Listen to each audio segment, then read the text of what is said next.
You can. All right, let's go. What's good? What's good? What's good? Yo, here's something funny. I never really realized I say what's good, what's good, what's good every show. Yes, you do. Well, now you know. I made this every show. When he made the shirt, and I was like, what's good? I was like, why you put what's good 3 times? Like, and then I ended in the show, and I'm like, yo, I really What's good? So, yes, Apartment 5B, my crew is here with me today. As always, ladies first, Portia, what's going on? Not a whole lot. All right. How are you, Kel? I'm good. I'm good. I was drained earlier. I never knew tears could get caught up in beards, but there were just tears all in my beard today from Nipsey. Yeah, man. That was great. I was like doing a video, and I'm like, "What? Oh, that's tears." Well, I had no idea. So I'm good. I'm good. It's so funny because I'm at work and people are like, "Why are you down?" I'm like, "Yo, it's Nipsey's joint." It's just y'all know me. I'm hip hop, and I guess everybody ain't. So, I'm just like, how do y'all not know it's Nipsey Hussle's thing? Like, is that right? Like, come on, y'all. Like, have some type of. Even TMZ is telling y'all this shit. Like, this ain't like Storm P's wake. Well, I don't expect nobody to know. Nipsey. I got my man Cash. What's going on, Cash? Hey man, what's good? What's good? Happy to be present. All right, no doubt. I got my man Vern out the ATL. What's good, Vern? What's up, fellas and ladies? All right, no doubt. I got my man Nick with us. What's good, bro? What's going on, lady and gents? No doubt. And I got my man Wayne chopping it up with us again this week. What's up, fam? Howdy. All right, great. Yo, howdy. You got some little Nas going on. What happened? Howdy. Remind me of that. People say that I've been saying howdy my whole life. All right, well, y'all know me. Let's get straight into it. Last week, we did unpopular hip-hop opinions. I think the one that threw me for the biggest loop was when Yent said that Jay, Big, and Nas weren't in his top 10. Now, I will say this. I never got into, is this your favorite list or is this the GOAT list? I will assume it was the GOAT list, which would make it an unpopular opinion, because if it's your personal list, hey, you can have Sammy B from the Jungle Brothers on there. No disrespect to Sammy B, because I love the JB, so there's no disrespect to that.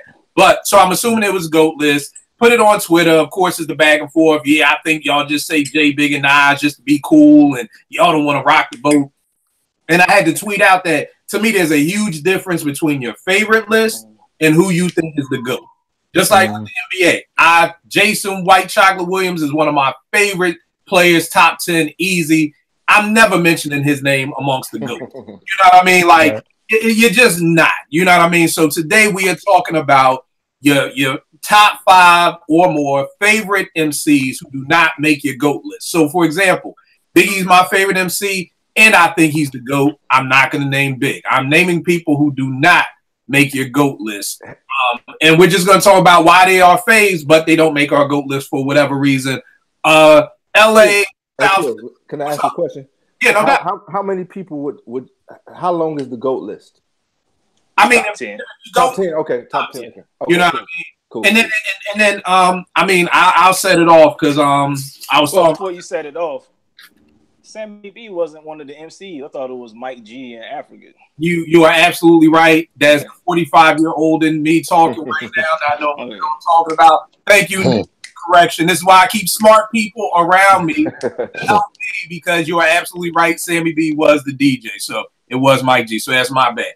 So for instance, I'll set this off. One of my favorite MCs is Tech from Smith and Wesson. You know what I mean? I don't know what it was when Bucktown came out. He just had that voice, the flow, the look, just screamed Brooklyn. Not saying it didn't scream it for still, but for me, it was just something about Tech. I've always loved this style. Probably the dark skin kept the shape up. Probably something like that would be played a part into why I love Tech so much. But of course, to me, he can't make my top 10 list because, like my good brother Nick schooled me on, I think it's a good rule of thumb, at least for me, is that if you're part of a group, you can't make my top 10 because I'm as once upon a time being an MC, I take writing 48 verses very serious. You know what I mean? So if you are part of a group, you're writing a 16 and then an 8. To me, that's not, I just can't put you in the top 10. So salute to Nick for that rule, because that's something that I live by now. So that's, of course, one reason why he can't make the list. And then 2, to me, Smith and Wesson, Cocoa Brothers, whichever one you want to call them, just they do not have the body of work to get in that GOAT list. And I'm not even just talking about the longevity, because I always take quality over quantity, because people are always like, well, Big or Big Daddy Kane only had two. So for me, it's about the quality. And to me, they just don't have enough quality about them. And again, they're in a group. And one thing that's real to me about Tech is that I really can't hear him without Still. Like, to me, they are like really the when I think of Chubb Rock and his wife were doing some marriage coaching once, and I saw this video when he was saying how your marriage should be like Run DMC, like how Run and D played off of each other like that. I'll take it a step forward and say Smith and Wesson. I literally don't even want to hear these two separate. Like, you know, with Big Boy in 3000, I could do a Big Boy out. You know what I mean? I don't mind that. But when it comes to Smith and Wesson, I need to hear them together. Like, I can't even imagine there being a Tech feature without. I would be sitting there like, well, where's Still? Like, you know what I mean? So I think that's another reason why they don't make the list. Cash, tell me one of your favorites and why they don't make your GOAT list. I was thinking about it while you was talking. I'm gonna go with that rule you put out there, because that is a good rule, and I'm gonna go with Styles. And Styles is one of my favorite MCs, because I mean, I feel him. You know, he holds all the things that I like in MC. He has emotion, he has passion, he has real dirty, stupid bars. But he's not in the GOAT conversation. One, partly because he's part of a group, and two, I just don't think he ever made the impact that he could have made for whatever reason. So I'm gonna go with Styles P out the gate. All right, no doubt, no He was doubt. in Delaware a couple weeks ago. What would you say, Bruce? The Locks was in Delaware a couple weeks ago. Word, they toured that. Yeah, it was lit. All right, no doubt. I think that's one of the things too with the Locks. I mean, I love them all together. It's almost like a crew effort. Like, even though Jada and Styles has had that, I still always just look at them as the Locks. But that may just be me. Excuse me, y'all. I'm eating some Chick-fil-A. I've been in the hood all night, all day, all day. So, Burn, who you got up next for your list? All right, so this is one of my favorites of all time. I love what he stood for. I love his songs. I love what he said. He was influential to me because he showed me that you could just be you, be an everyman, and and be you. Don't clock anybody. Let them all clock you. So Heavy D is one of my all-time favorites. He's dope, but if you're talking the GOATs top 10, he wouldn't be on. You don't hear him on anybody's list. But that's not to take anything away from his accomplishments or anything of that nature. But for this conversation, he's on my first one. All right, no doubt. I mean, Hev is, and it's funny because I felt Hev was one of the few MCs who was able to. He almost did Big before Big, where he was able to balance the street and the radio at the same time. You know what I mean? Like, he could do I hated that song. What was it? Black Coffee. You know, I hated it like it was whack. It just wasn't my steez. But then he'd come back with the "You Can't See What I Can See." You know what I mean? You know what I mean? And then, like Tim said, the Bum Dilly D is a favor of my mama. Like, didn't like Heavy D. Like, people's parents liked Heavy D. So I definitely feel you with that. Porsche, who you got up? I'll go with Jadakiss. And again, like Cash said, same kind of rules apply, but I also think Jadakiss tries to be great at making albums. He just comes up short each time, and Top 5 Dead or Alive is still just the worst album ever for me, and I don't know why it stuck so negatively with me, but that just ruined it completely. So Jada is one of my favorites. I love his stuff with the Locks, but just won't make my. Yeah, I think one of the hardest things with Jada for me is that he came in at a time. Well, we've talked about this before, where I don't know why the industry was trying to get these gutter MCs and then trying to make them make radio records. That's the same thing with Cassidy. It was the same thing with Fab. Like, they just don't make good albums, but I don't want to blame them because it's just the time. I feel like if they would have got signed in maybe like a 95, we would maybe be talking about them totally different than we are right now. And I think even with Kiss, he had the Joint the Campus back, the Green Lantern mixtape. That was crazy. That had me like ready for the album. Then when the album came, I'm like, damn, bro, like what happened? You know what I mean? So I definitely feel you with that. But a lot of that, I want to blame on the industry, but that may just be me. Nick, who you got for one of yours?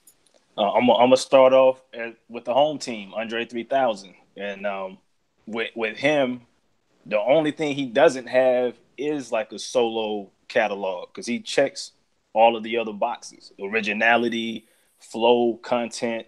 He could compete with anybody, in my opinion, on the mic. Mm-hmm. The only thing that keeps him out of my top 10 greatest is the no solo efforts. Where the one solo effort he has is more like alternative R&B. It ain't rap. You know what I mean? Let me ask y'all this. What year do you think would have made the best 3000 solo album? Between 98 and 2000. I was going to say 98. Yeah, I was going to say 99. Between Aquemini and Stankonia era. Yep. Right. I was going to say 99, 98. Yeah. Because I'm at the point where I don't even want a 3000 solo album no more. Yeah. Like, I don't even want it no more. I know some people like, oh, nah, I'll always think, nah, I'm good. I'm good with the memories. He said it best. Like, if you don't have nothing to say, don't force it. Right. Right. And I mean, he's blessed to be in a position where he doesn't have to force it. Exactly, because the Outkast soda knows. They have to force it. They got to drop this album because they need to tour, because they need this money. So it's just dope that he doesn't have to do that. Bruce, who you got for one of yours? I'm going to start off with Danny Brown. Okay. Yeah. Danny Brown. I started listening to him around, I was at Howard, so around 2015. And of course, I got put on to him because that song he did with Alchemist and Schoolboy Q. Because I heard him before, he did stuff with like Black Milk and stuff. And I was like, at first, I didn't think he was a real rapper. I thought he was like a riff-raff type person because of his voice. Yeah. But then I really started listening to him from like Detroit State of Mind 1 to now. And it's just like, kind of blew my mind. And I started listening to him at a time in my life. It was like after I had dropped out of Howard and I was back in Delaware for a year, all I was listening to was him, Royce, and like Vince Staples. So he's important to me for that reason. Right. But why he won't be on the GOAT list is because the number one reason is his voice, because a lot of people can't get past his voice. I tell a lot of people about Danny Brown and talking, they're like, yeah, he got bars, but it's like, that voice I can't get past. Quick question. This is going to sound bad. Who the fuck is Danny Brown? Who's Danny Brown? You from Detroit, man? Yeah, I like me. I mean, you're a dope cat. You got to go there and do a little homework on him. And the voice thing is definitely true. He did a joint with Black Milk, Black and Brown. Came out like 2011. I want to watch Kill listen to him. We gotta do it after that because here's the problem. Nas said this once in an interview. He was like, "Yo, if it's dope enough, it'll get to me." Because there's just so much music. Like I think I dig. I know I have friends who like dig through SoundCloud. Like can show you all these. I don't have the energy for that. I don't have the time. So I really am dependent on people like y'all or Twitter to be like, yo, and I've heard the name, but nobody has ever been like, yo, Kill, you got to hear Danny Brown. Like, I think you would, if you were to listen to Danny Brown, it would have to be like his early mixtape stuff, like Detroit State of Minds and like Hot Soup. He's from Detroit. He's down with them. Yeah. All right, man. You're definitely right now. You respect him as an MC, if nothing else. I mean, he's definitely capable. If not, he may not be your cup of tea, but he's definitely skilled. You can't deny that about him. All right, no doubt. I have to check this boy out. I will check. But he bit the concept of Detroit State of Mind from Nas. He's capable, really? Well, I'm just gonna. You know what I mean? I'm just putting it out there. He put pretty good raps together. I mean, the whole biting is all that's political. I just like to point out when people are biters. That's all. Yeah, I see. Now hold tight. I just assumed the Detroit State of Mind was off the Elzine joint. Like he did another Detroit State of Mind. He has a mixtape series. It's Detroit State of Mind 1 through 4. Oh, okay. All right. Yes. I guess. You ain't gonna listen to him. Well, you know what?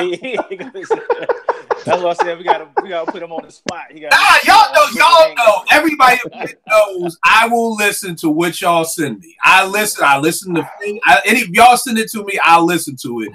I may not like it. I may not play it again. But I respect y'all enough that I will listen. It's gonna be like that tie that the ugly tie that your kid get you for Father's Day. Where's that tie? Hey, I listened to that quick, and it was good. It was good. Like, it was good. Yes. So, again. So you let the album cover keep you away from a long time. Hey, bro, like I said, I am far from perfect. I'm just one of the few. Admit that. I'm bumping quick today. The next person I got up for mine, God, I got a nice list of them.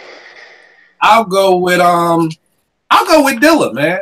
I'll go with Dilla. I thought Dilla was a dope MC. Like, I don't think he's the most lyrical in the world. See, I've never really done that whole lyricist versus MC versus rapper versus poet. I'm just like, yo, if the bars sound good, I'm good to go. So Dilla never sounded whack. Dilla always had an ill verse on Thelonious, on Commons joint.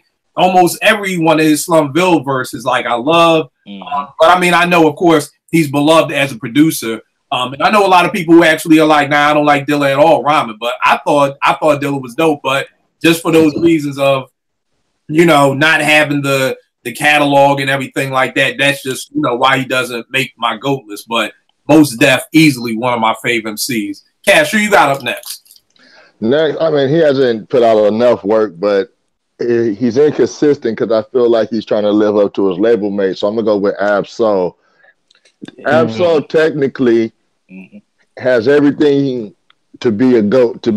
Just to be way better than he's put out. If you ever heard that Control System mixtape, you'll know exactly what I'm talking about. The dude is bananas. But I feel like he get caught up in between what Schoolboy and Kendrick and them doing, and he not doing what he wants to do. Knowing he's on a powerful label, it'll work no matter what, and he ain't doing what he want to do, and that's slowing him down. So I'm going to go with Ab-Soul, who's one of my absolute favorites, but he keeps getting in his own way. So you think it's the label politics behind it?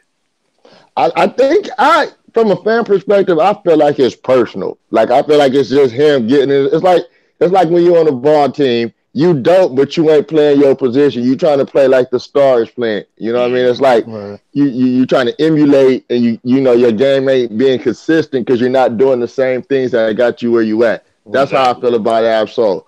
And he's one of my favorites because I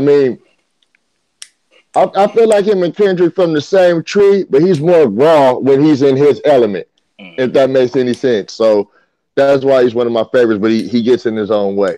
Would you say it's like possibly like I thought Memphis Bleak was a dope MC, but I always felt like they were trying to make him follow the Jay-Z lane. Whereas if I feel like, what you gonna say? No, yeah, I could agree with that, but I always thought that was Memphis Bleak crumbling under the weight of that hype. I mean, they propped him up pretty big, when they introduced him, and I don't think he could ever lived up to what they tried to prop him up to initially anyway, no matter how good he was, and then when Siegel and them came, it was a wrap. Yeah, pretty much, yeah. To me, the funny thing is that like the joint that he set off the Hard Knock Life album with was dope as hell. Yeah, you know what I mean? The best thing. Like, y'all would have just let Bleak get in the studio with a Primo and some of them underground cats back in the 96, 97. I felt like but like, do my ladies run that joint? Like, I felt like he was trying to be in the club, whether that was him or the label. But I felt like if he would have just stayed in his lane, he could have definitely had, something to say. What you gonna say, Nick? No, I was just, at the end of the day, he on Rockefeller Def Jam, so we wasn't gonna get that from no album. We're not getting like a premier Lost Professor Pete Rock album on that label. That's just not gonna happen. Yeah, and I think that's one of the bad things about it, because the biggest album to me on that label was a Premier Ski, type album. You know what I mean? So with Reasonable Doubt, with those producers, you know what I mean? So that was on Priority. Right. Yeah, see, that was before. It's hard to call because I'm like, well, we never know. But, leave it up to Dame and them. Y'all, like, we run this shit. So, right. Cursing everybody out in the Def Jam office. Well, whatever the case, he needed to take off before them Philly boys got there. It was a wrap after that. Yeah. When they came, even when Beans first got signed, like him and Bleak, like when they had the So What You Saying joint, like when Beans got signed, but that was before the rest of State Prop got signed. You know, Listen, when I heard Reservoir Dogs, it was a wrap. Yeah. It's like, I'm telling you, it was over. That was it. I mean, it was over for everybody on the song. It was over. Yeah. When you know, pressure bust pipes, time to apply it now. Got a quiet town of light. I was like, yo, who's this cat? Come on, man. Please. Come on, man. Yeah, y'all know where to buy it now. Beanie Mac, I supply it now. Yeah. I feel you. I mean, you right. That nigga ain't no Beans, but I mean, it was just bad timing. Yeah, I just bad as what people like. I feel like Bleak's legacy is gonna be like that's Jay's man. That's Jay's little man. Over Bleak that's all it's gonna be. His whole career, as long as I'm alive, he's a millionaire. Exactly. Right. He pretty much stunned him with that line. Yes. Right. Yeah. He put him under the wing permanently under that. Yeah. That's crazy. All right, Vern, who you got up next? All right. So this is one of the best debut albums in hip hop history to me. But unfortunately, we did not get to hear it stretch out. DOC, man. Yes, sir. I mean, what do I need to say? Yeah. Nothing. Yeah, that's all. That's one of mine too.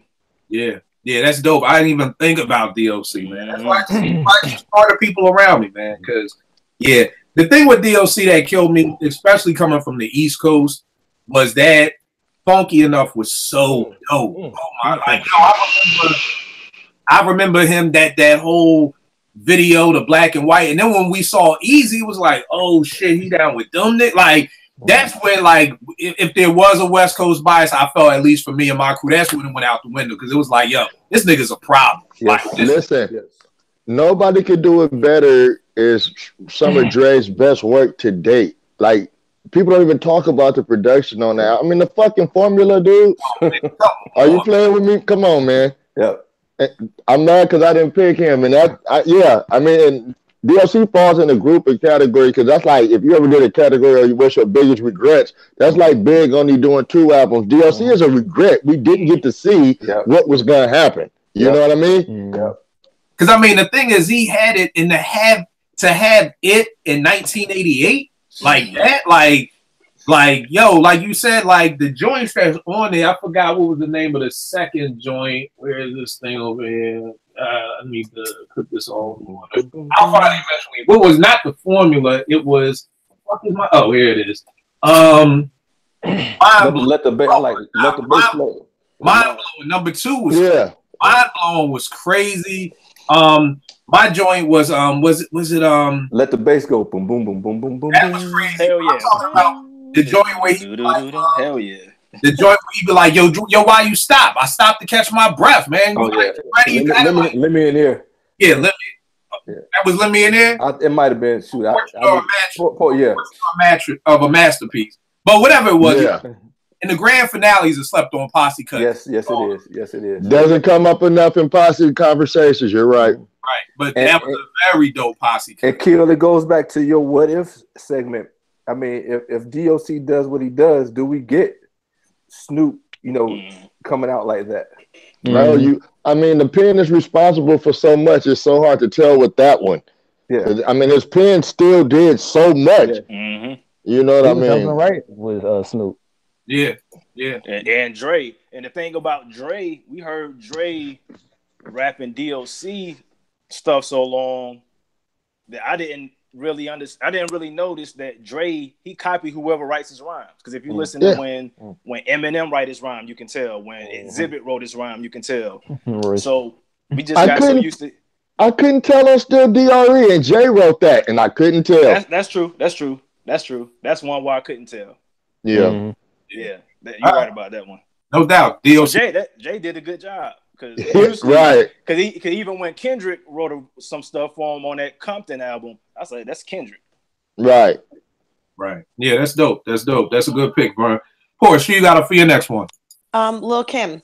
She's definitely one of my favorites. Hardcore is one of my favorite albums, but I just think Big was writing her stuff, and that was the best stuff. So I just think that to be on a GOAT list, she comes up short. All the albums after hardcore are so hit and miss that she's got tracks here and there, and I love Lil' Kim's personality and I love the way she is, but yeah, I just don't think that she's able to be on a GOAT list, given that her best album wasn't even written by her. So, no doubt. That's a good pick. But she still got that under her belt, though, boy. Yep. Yeah. Nick, who you got next, bro? He took DOC, so I'm gonna roll with MCA. Come the Most Wanted. Dope voice. Had the catch, the like Gia, like you just knew 8 when you heard 8, and then like the early Come the Most Wanted albums, banging. His first solo album was banging. Then it kind of got spotty, so that's what would keep him out of my top 10. Is because after I want to say We Come Strapped, he was kind of hit or miss to me. But like that debut Come the Most Wanted to We Come Strapped, that's all heat. Definitely. All right. And here's the funny thing about 8. 8's last album was dope as shit, man. Yeah. Like, that last album that 8 put out, like Way is West. Yeah, like the one that Primo executive produced. Yeah. Dope as hell, man. You know, Check that out. Dope as hell. He still got it if you get with the the right producers. You know Right. I mean? Right. But I mean, he got a joint on there with Rage. That's crazy. Yeah. And some of the dopest beats on there aren't the Primo beats. Like I think it's that other cat he worked with. Yeah, I think Primo did 3, but there's some the other cat did the rest. Primo out the water on that. So if Cass ain't heard that, definitely check out 8. Bruce, who you got for one of yours? Next I got Jeru the Damager. Okay. Yeah. Okay. Now hold on. Just real quick. For folk watching, Bruce is the official young boy of the show now. You know what I mean? Like we always Bruce. I'll take that. Yeah. I mean, it's no You ain't got no choice. when he said college in that's one of the 2015, things I love about doing about this. I never wanted the East Coast, Philly, New York heavy. You know, like I got ATL, I got LA, I got Vancouver, like, and I wanted different age groups too. So I'm just letting people know that may not, be familiar with you. Ain't nothing wrong with being a young boy. The cool. You do a lot. I prefer it. You know what I mean? So you gonna school me to a lot, so I appreciate it. But back to what you were saying about Jeru. Yeah, Jeru Damager. I've always, out of the Gangstar Foundation, I've always liked Jeru more than Guru. I don't know. It was just something about him. It was like he was just mad, like militant, and he had bars like on "Come Clean." Like "Come Clean" is arguably the best verse ever, in my opinion. Like, so what keeps him off of your GOAT list? I was just about to say that. First 2 albums are produced by Primo. Sunrise in the East and Rap for the Math. Rap for the Math is like my favorite Primo produced album. And after that, they stopped working together, and you really ain't heard from him since. Yeah. I mean, he's had some joints out. He had third joint, Heroes for Hire, but they weren't there like that. And he actually had a joint. I want to say, if I remember correctly, an EP that was produced all by Large Professor. You know what I'm saying? That came out? Yeah, that probably came out maybe about 3 or 4 years ago. I remember a song came out. I didn't know they dropped the whole thing. Yeah, like Google go back to it. Came out, but again, even that wasn't that like the magic was going. And from what I've heard through rumors here and there was that it was a business decision for Primo. Well, I think from what I heard with Jeru, it was a situation of, okay, we're doing this, you're playing yourself, but then my nigga, you going over here doing albums with the niggas who we talking about. Like, I think Jeru was one of them dudes who seemed very stand-up-ish. Like, I'm not going to play the middle ground. Like, if I'm dissing these get money niggas, I'm dissing them. Whereas, like, my nigga, how you going to do you playing yourself and then turn around and go be in the studio with Big and them niggas? Like, we just got finished dissing them, And I think it was probably a little internal beef with that, because I've never heard either one of them ever talk about, why they stopped working with each other. But Primo said it was business. He said it was business? Yeah, in the Complex. I remember he said something in the Complex article. He's like, it was a business for me to stop working with Jeru.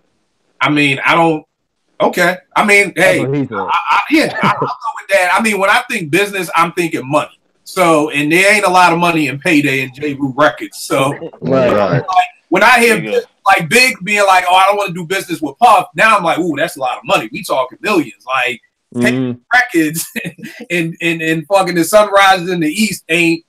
But you know, if that's what the brother said, then it was business. So I feel you. Another one for me. Another person out the boot camp clique, String Wonder. Man, I love String, man. String just had energy. OGC to me seemed to be in this, no disrespect. They seem to kind of be like, and I heard that one of them was Still's little brother. I was going to say they seem like the little brothers of the boot camp clique. Yeah, Top Dog is. Top Dog is Still's little brother. And that's kind of like what it felt like. But with String, I just love his energy. Like, you know, String, Hurricane String on the album. Just anytime that String got on something, I felt like he owned it. Like when it was String's time to get on, he was going to get on. He was going to kill it. He brought that energy. But just like anything else, I never even really got into the second OGC album. And then, you know, they all just disappeared from sight. So, of course, that's what keeps them off. But definitely String Wonder for me. Cash, who you got next? All right, this one might be surprising. I'm going to preface it with this. Historically, any MCs attached with a gimmick never really last long, right? And there's no gimmick MC is on too many people's GOAT list from what I understand. So with that, and I'm not trying to downplay the dude's legacies. He's one of my favorites. We're talking about our favorites, right? So I'm going to go Eminem. And this is what I'm saying. Once Eminem got to a point where he was too old to pull off the Slim Shady shit, his shit been sinking ever since. Therefore, Slim Shady was gimmicky. Right? Right. And that's part of the reason he is not on the GOAT list. Now, I would contrast that by this. Redman don't give a shit, and he's still acting the same fool he always acted. Right? So you see the difference. Like Redman, I mean, that crib shit, that's the same dude. You know what I mean? So it doesn't really affect his music the way Eminem did. Shady kind of propped up a certain thing. He can't run around talking about doing shit to his mama and all that right now. And I think it affects the music that he's putting out because it doesn't have it no more. It's just like, I don't like emotional Eminem. I don't like Eminem with Rihanna, you know? Yeah, no, yeah. Yo, here's the wild part, because I'm trying to find these damn notes this was from the What If show. And one of them that we didn't get to was I said, what if M never got addicted to Ambien? And because M said that Ambien was like a mind eraser and he lost 5 years of his life. He was taking 60 volumes and 30 Vicodins a day. And just, you know, it seemed like when I was doing the research for that What If show, that it seemed like that played a huge part. And I don't know, because y'all know me, I'm not an Eminem fan at all. You know, so do y'all feel like at that time when he was going through that drug addiction problem, that affected his career, or was his career going on in different direction even before that happened? I mean, I think it's just he got too old to pull off that persona. I mean, regardless of what led to it, I mean, it aged out. You know what I mean? Just like the way that T-Pain used autotune changed. You don't see T-Pain putting out a lot of music because shit changed. And what Eminem was doing then would never work now. So I just think his strongest asset aged out. Right. I know what you're saying. And the crazy part is I can't remember if it was you, Nick, or somebody told me like this last shit he put out went platinum or whatever, or double platinum. Yeah, like double platinum. Yeah, like come on, man. Eminem, at the end of the day, people can get mad. He white. So he got like a dedicated. The fan base is locked in. Yeah. I mean, he's gonna buy his album each time. That's a good point, because white folk do get a whole lot more chances than we get, whether it be a sitcom, whether it be coaching, whether it be whatever it is. Because I got a feeling if Eminem was black and put out that same album, he ain't gonna. He wouldn't. If Eminem was black, he couldn't do the Slim Shady stuff. Right. Yeah. It never worked. If Eminem was black, he'd be Royce. So there we go. There we go. Bird, who you got up next? All right, this man is responsible for some of the all-time classic joints in hip-hop history from his group and from people he's produced. He's one of my favorites. Made me want to be a rapper, but Q-Tip is the next up on the list. If you think about it, I think we talked about it. Like, you can't really necessarily name some classic Q-Tip lines just off the rip. And I think, to be honest with you, I think a lot of times, like on Scenario, I think Q-Tip played the back so other people could shine because he already, you know, he done most of the production and things of that nature. So I think that was his nod to, okay, let me let somebody else go off. That's just what I think, and then he makes my list. Yo, quick question. You about to say something, Nick? Because I saw you agreeing. No, I agree with that. Like Tip got the unique voice, the flow. He got mic presence, but like he said, he don't have the quotable. He don't have the memorable lines outside of the industry rule number 4080. That's probably like the. I was just say that. Yeah, that's probably like the only thing that come to people's mind when you think Q-Tip. But I agree with that. All right, I was gonna wait till the end of the show, but since Vern brought this in, let's talk about this real quick. This is off topic, and I'll write down where I left off at because y'all know I'll forget. So this week on Twitter, poor shit kill started on Twitter this week. So I need mofos to go get a dictionary and understand what slander is, okay? Because people love to say I'm slandering people. I slandered Dwayne Wade just because I said he's not a 98 in 2K19. I'm like, yo, like, come on, what the fuck? I'm like, yo, if Jordan is 100, Dwayne Wade can't be a 98. He like, can't be.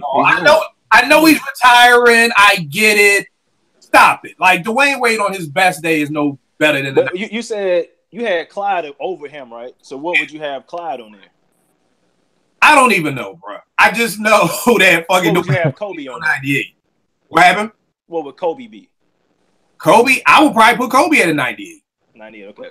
Yeah, like, because that's why I'm like, if Dwayne Wade is 98, then what is Jordan? And if Jordan is 100, then we're saying Dwayne Wade is only 2 points less than Jordan. Right. Like, stop. Right. Like, Stop it. I mean, Stop it. Maybe a 93. I'll even give him a 95. I'll give him a 95, but 98, we gotta stop, yo. We gotta stop. And I get it. But the thing was, then people like, oh, you slandering Wade. Me saying you're not a 98 is not slander. Okay? Man. You remember me saying Dwayne Wade sucks. He should have never made it to the league. Yeah. Gotten drafted. Right. That is slander. Me saying you should be a 95 and not a 98 is slander. But what's up, Vern? No, go ahead. I was gonna say, but to Vern's point of Q-Tip, I posted this Most Def video. And all I said was, y'all missed the old Kanye, I missed the old Most Def. I don't know how Q-Tip's name came up. Somehow somebody put Q-Tip's name and said, yeah, but the poll. Well, I did the poll, but that was somebody said, but he's not as dope as Q. I didn't bring up Q-Tip's name. All I said was, all right, but you know, people think high of Q-Tip because of Low End Theory and Midnight Marauders. That's how they look at it. Right. They're not just looking at the MC. Right. So the crazy thing is, so I was like, okay, maybe I'm bugging. I've never heard this before. Let me make a poll, just because maybe I'm wrong. So. For y'all, Most Def, Q-Tip, who is the better MC? Stop it, man. I mean, do we even have to have this conversation? No, we don't. I don't I'm telling you, in this 2019 Twitter streets, I don't know what conversation. Dog, I had somebody tell me Dwayne Wade is better than Kobe. I don't even fucking like Kobe, okay? Man, Dwayne Wade, but come on, y'all. So, people don't understand nuance, Kill. It's just like the show we had when I'm wearing De La Soul t-shirts and still buying their merchandise and still going to see them in concert, and I say the Anonymous Nobody was whack. Fools went on a diatribe, and I just asked myself out and thank God for Portia, because I'm like, dude, I just told you why I don't like it. I'm not slandering their legacy and slandering the culture and all this foolishness, man. I mean, either you stand for something or you hate it. It ain't no in between. People, they need to teach nuance in school because it's sorely needed on in these Twitter streets, man. It's like, dude, I love Layla Hathaway, but I don't like that last album. I don't need to hear Layla singing on trap stuff. I'm still gonna go see her every time she comes to Atlanta. I mean, bro, I love my wife. Do I love everything she does? No, you love your mama, but you don't love everything she does. So how are y'all so stupid when it comes to your favorite rapper? You got like everything it's like, do. Come on, man. Yeah, you're right. All right, so yeah, so it's so bad that I went out. Now I'm gonna post it tomorrow. I made a best of Q-Tip production mixtape just to show I'm not. I want to put out a peace treaty for everybody because I'm like, me saying Tip isn't as dope as most isn't a slight on Tip. Like, yo, so I'm with you, Vern. We got to get away from this. Not slander. And then I just hate when mofos got to make mountain out of molehills. They're like, oh, you look at it from a discography, like, who is the better MC? Well, if you look at what Q-Tip, well, you know, he's a producer too. Motherfucker. It has nothing to do with being the MC. You know, he got 3 classes. Oh my God. Why? It's a very simple question. You're in a cipher. This is not rocket science, as y'all like. A man about Kobe. He's like, well, Dwayne Wade, if you look at the eye test, nigga, in a one-on-one, who wins? Like, just stop it. It's not. I try to make very dumb questions that are very simple to answer, but mofos do that. So, you're absolutely right on that, Vern. Tip is definitely one of my favorites, but he doesn't make the GOAT list. Porch, who do you got up? Well, I had Q-Tip, so I'm gonna pass on that. So I'm gonna go with Redman, and I love Redman. I think he's had solid albums. His first 3 albums were amazing. A lot of replay value. Like, there's nothing bad I could say about any of those albums. But Redman is silly. Redman is all personality. I don't think that he doesn't make my GOAT list because I can't really get insight from him. I can't get wisdom from him. I can't get a lot of things that my top 10 MCs do provide. So for me, Redman's one of my favorites. I'll check for everything he puts out, even if it's whack or trash, because I think he's fun and he's got great personality in every track that he puts out. But he just is not GOAT material for me. No doubt. I feel you. Nick, who you got? Yeah, same thing. I'll just piggyback off of that, Redman, because the lack of content at the end of the day. Like, with Redman, you know what you're gonna get. He's gonna rap his ass off. He's gonna talk about smoking weed. He's gonna talk about smashing chicks. He's gonna talk about Superman lover. But you're not gonna get much more than that, you know. And it's kind of like when Cash was talking about Eminem, I think the same thing can kind of be said about Redman. It's like, I don't need new music from Redman because he's not going to give me anything new content-wise. He got to be approaching 50 by now. It's like, you know, let me know what you doing now at 50 instead of rehashing what you did in the 90s. But let me ask y'all this, because Legend always tells me this. I just don't like rapidy rap rappers. Is that how you look at Redman? Because Redman, I forgot one of the BT ciphers he was on recently. He blew that shit up. But he could rap his ass off. So, but is it so? Are you just past the age of just wanting to hear people just rap? Well, it ain't just that though, because like some of the beats, man, you heard his later stuff. Like the production ain't as strong, so yeah, like just the overall quality. But let's just say we give Redman the dopest beats in the world, right? But he's just rapping the same shit. I would like it, okay, but it's not going to impress me because I've heard him do it at his peak. Okay, all right, makes sense. Bruce, who you got up next? Next I got Fontiga. Okay. Yeah. Okay. Yeah, Fonte. What's keeping him off the GOAT list is his R&B.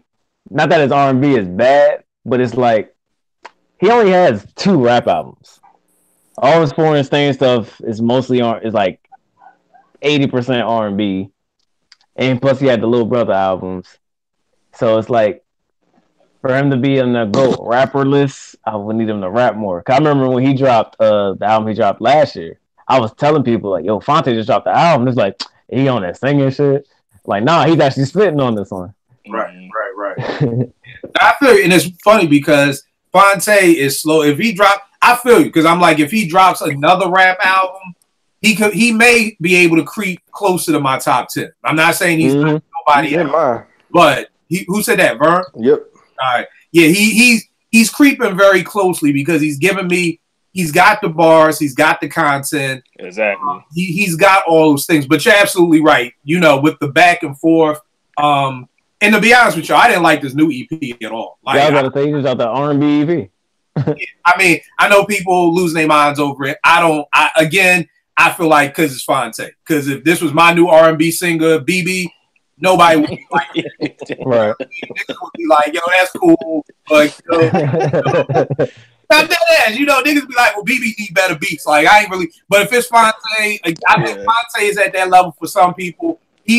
I don't want to put him all the way there, but he's almost at that point where I feel like Fonte could just hum for a whole album, and people would be like, oh yeah, just hum Fonte, and I'm just not fucking there yet, where you could just hum on a whole album. So this is the same Fonte that beat Tupac in our MC bracket, right? Hey, same Fonte. I just want to make that super clear that Tupac was only able to beat Saddam boys, your memory. This is why people don't know that I asked Porsche to remind me about shit because her memory is the best out of everybody's I know. Was it because when Vern brought out the I'll DM Porsche. Please remind me of this and please remind me of that for the show because your memory is uncanny because I've forgotten all about who beat who or whatever. Well, Fonte beat Tupac. I just want to put that out there for all the people viewing this and not have not seen the MC bracket.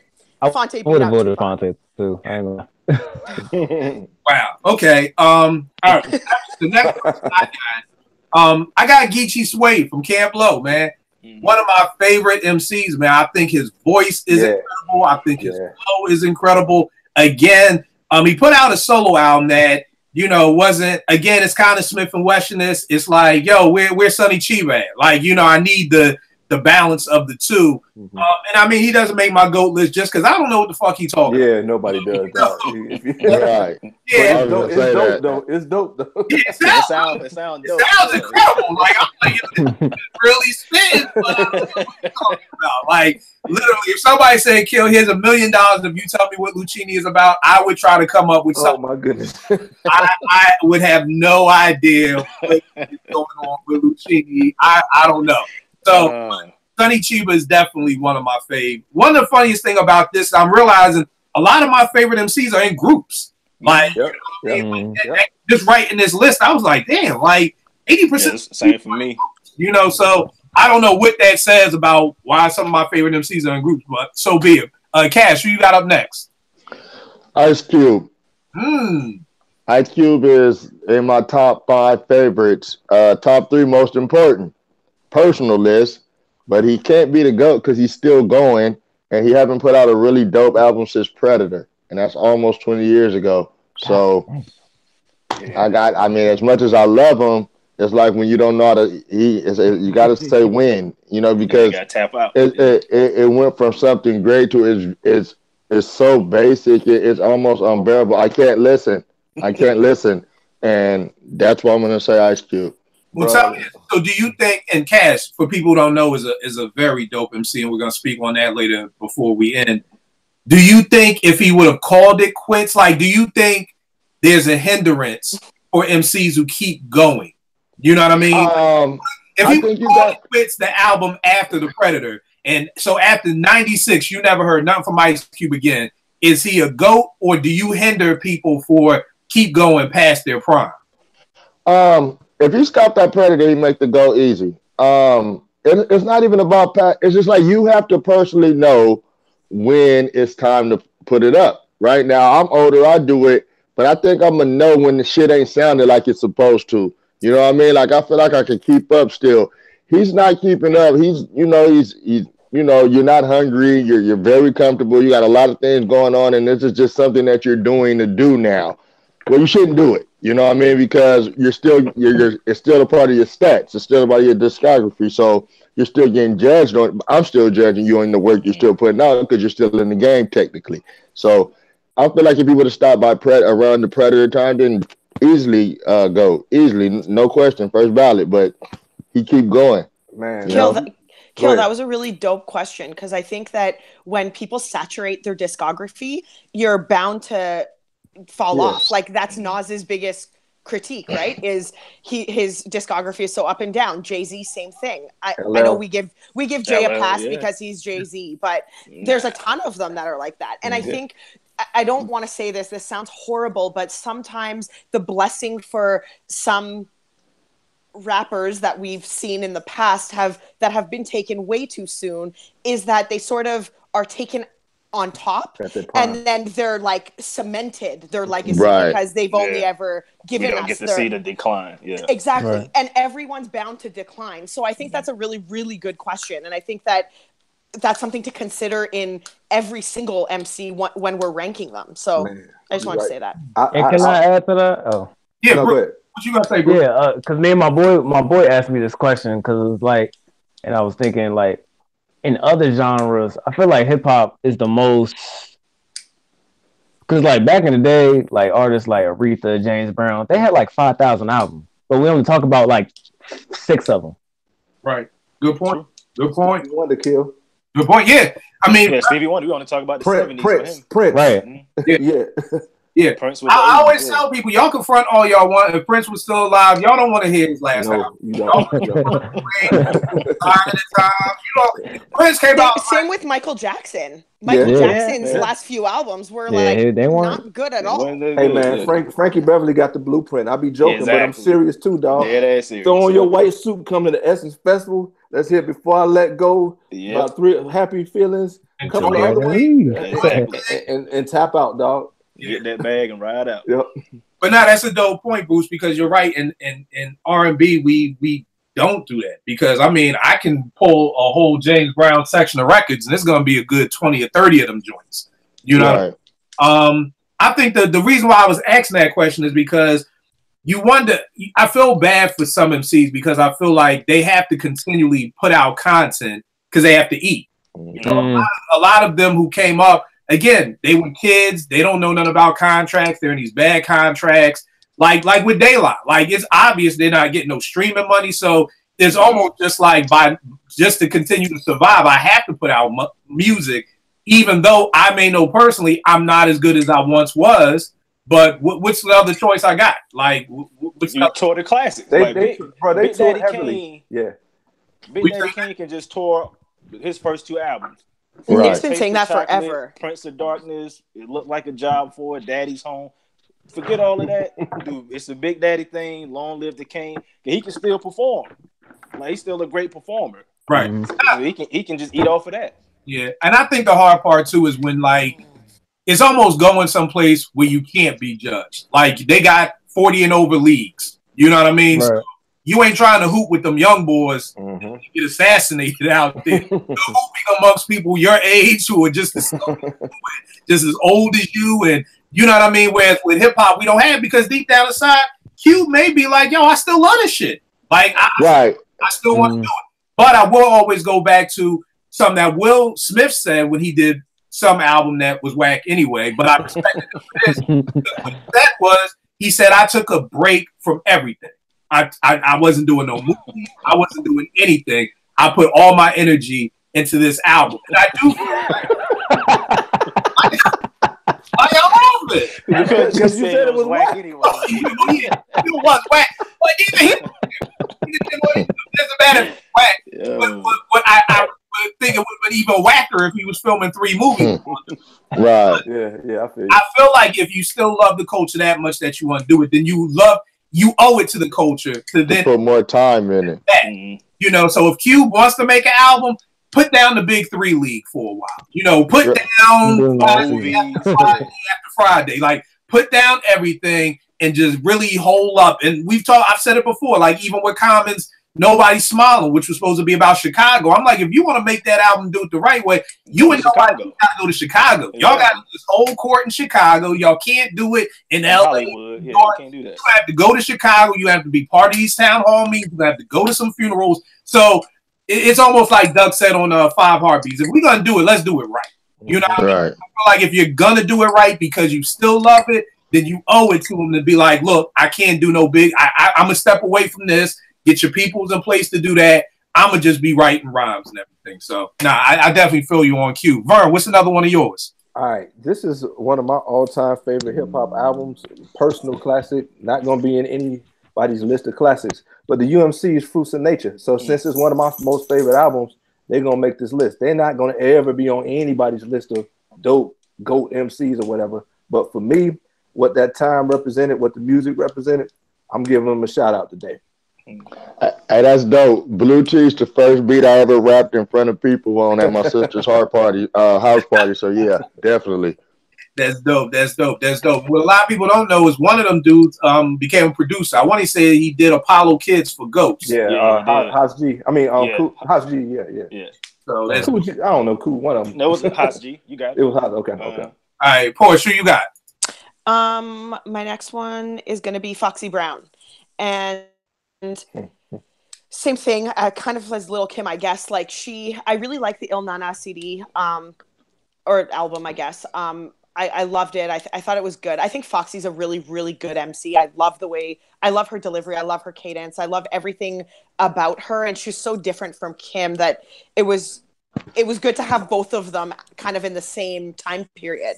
But I think much like Lil Kim, Foxy Brown's albums after Il Nana were just a steep decline from that. So I just can't really rank her as a GOAT. So yeah, it was disappointing. Me personally, I think Broken Silence was good. You know what I mean? That was like that there's good joints on there, but it's not like I really liked Il Nana. Like I barely skip anything on that album. So yeah, it's just not the same. With Broken Silence when she was doing the more the West Indian shit, and I always felt like if she just wrote that fucking wave a little like more, nobody was touching her. Mm-hmm. And she didn't do. I remember the video with the whole crew, with the fire there and all of the Jamaican joint. Yeah, Broken Silence was nice. That was like a redemption, but it didn't hold up. Nothing held up. Yeah, that's a good point too, Cash, because that could have been like her little side gig. I forgot the joint she had about Brooklyn. That shit was dope. That was the Brooklyn anthem, BK anthem. That BK anthem. Yeah. Dope. But yeah, I definitely feel you on that portion. Nick, who you got? I'm gonna go with Casual from Hieroglyphics. Like that whole crew is just crazy on the mic. Casual is probably the best to me. Like just pound for pound MC, the mic presence, the voice.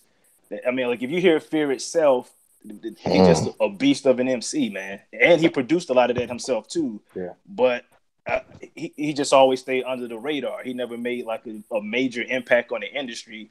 That's pretty much the only reason he doesn't make my greatest of all time list. But like if you love rap, man, like you got to get that dude a spin.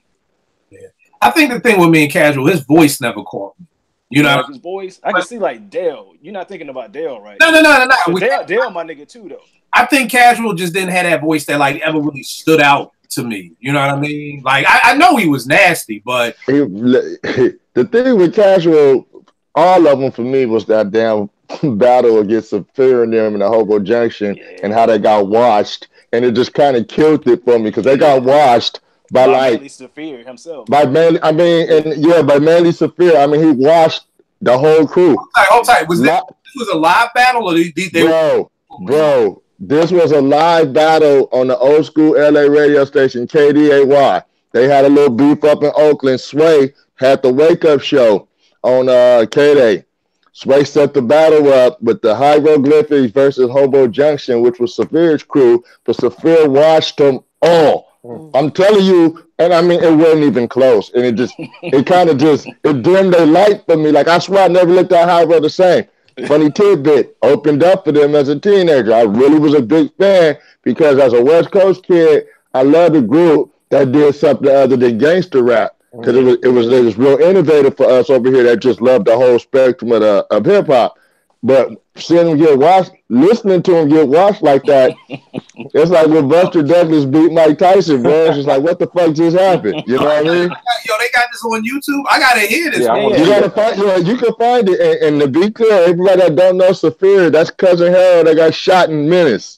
That's Saphir. Cousin Harold, right. Yo, that's crazy. And he watched all of them dolo? Yeah, dude, I mean, his crew was throwing in, but it was him doing the heavy lifting, and it was so bad because it wasn't that heavy. He just killed them. I don't think, to be honest, to be fair, I don't remember if Dale was there. I don't think Dale was there, but it was everybody else. Everybody was there. Souls was there, and Kaz. Yeah, the rest of them was there, but not Dale, right? The one that wasn't there. Yeah. Now, tell me this, because I wasn't always a big Hyrule fan like that. Was this like Nick? Was this like what you said, like with Cube and Common, where it's like Common caught Cube on the downfall? Was this like hieroglyphics? No. This was like what, 93, 94, 95? This was at their height. They was hot. Yeah, This was at the height. Yeah, and it was just like it's like it was some Oakland shit. See, I'm from LA.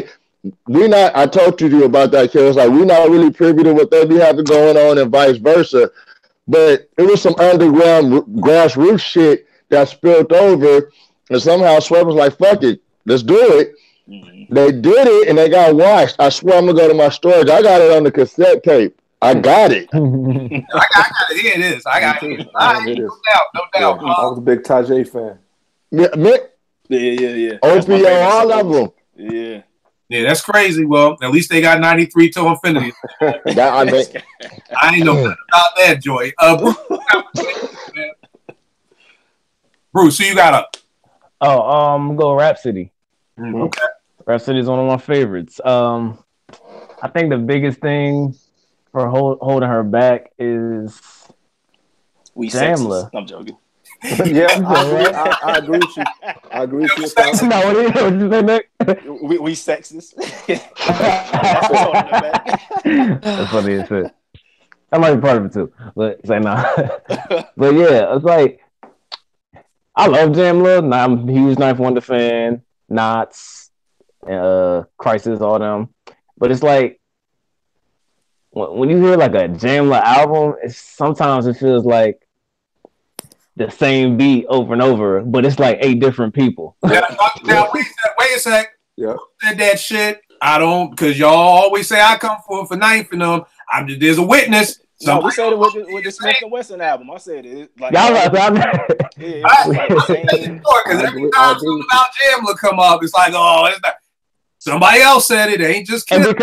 And when I first met Kill, because he know I'm a big Knife Wonder fan, we had this conversation. And he kind of made me like think differently. It's like, you know what? Knife's great, but he's not what I thought he was. Like, you know what I'm saying? Because Knife was in like my top 10 ever. Bruce is one of the people who come out to my teen center and been in one of my men's groups before. Here's the thing: this is not Knife Wonder slander. Before y'all get started, not at all. This is not slander. Don't let Kill brainwash you, man. If Knife on your Mount Rushmore, keep it. Nah, it's not. Nobody. Nah, you finish, Bruce.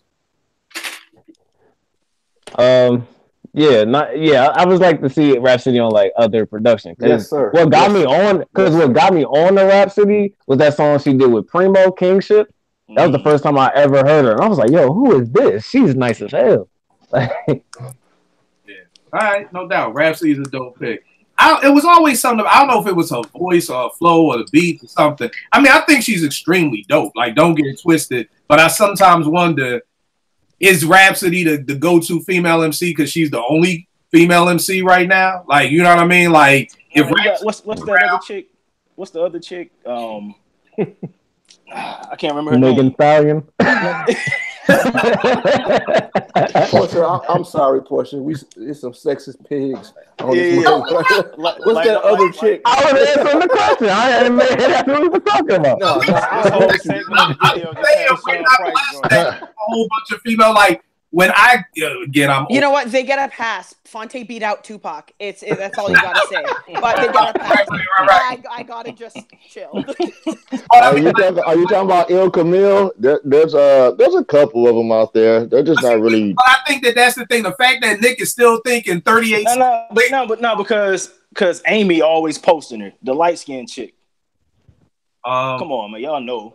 Light skin shorty from a light skin rapper. Everything is about where you from with me. When people be like, "Yo, you went to Morgan," I'm like, "Yeah, my man, where you from?" I know everybody from where they were from. I'm gonna find it.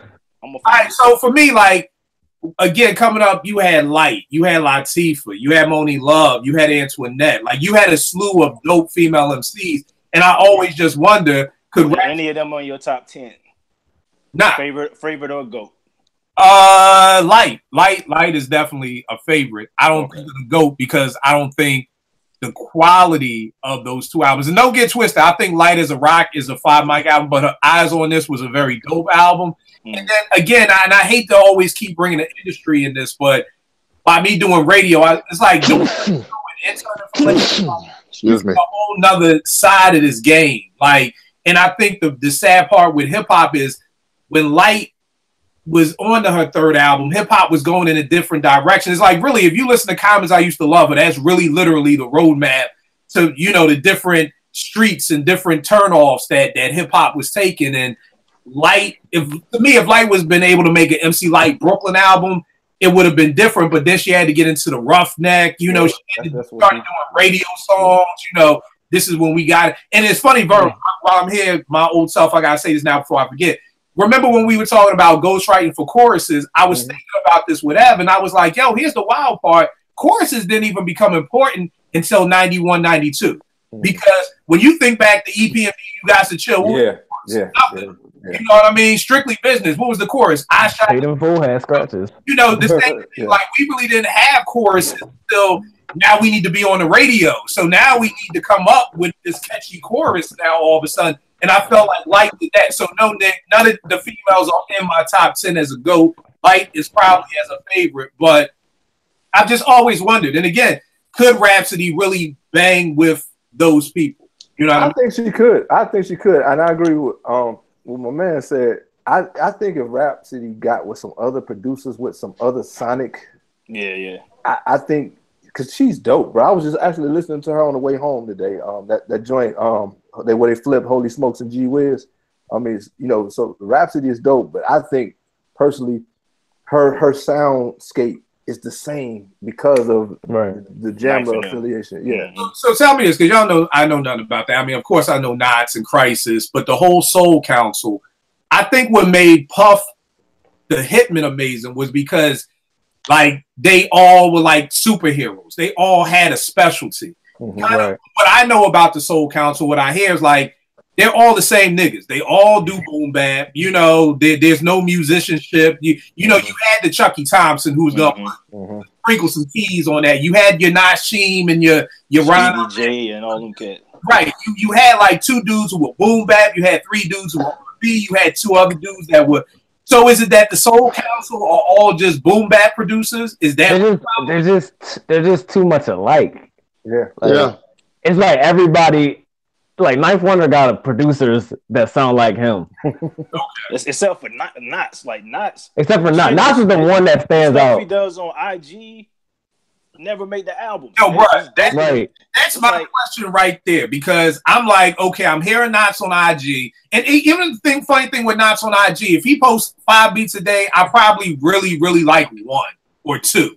The other 3 are like, they're dope, but 2 of them always stand out. But then I'm like, why don't nobody pick these? Like, I'm like, oh, he's doing a whole album. This is gonna be great. And I hear it, and I'm like, yo, like, where are these IG beats? Like, what beats are these? Like, you know what I mean? So, but that's funny to hear that rap. And plus, they are Jam Rock now, so that may have something to do with it too. What's Jam Rock?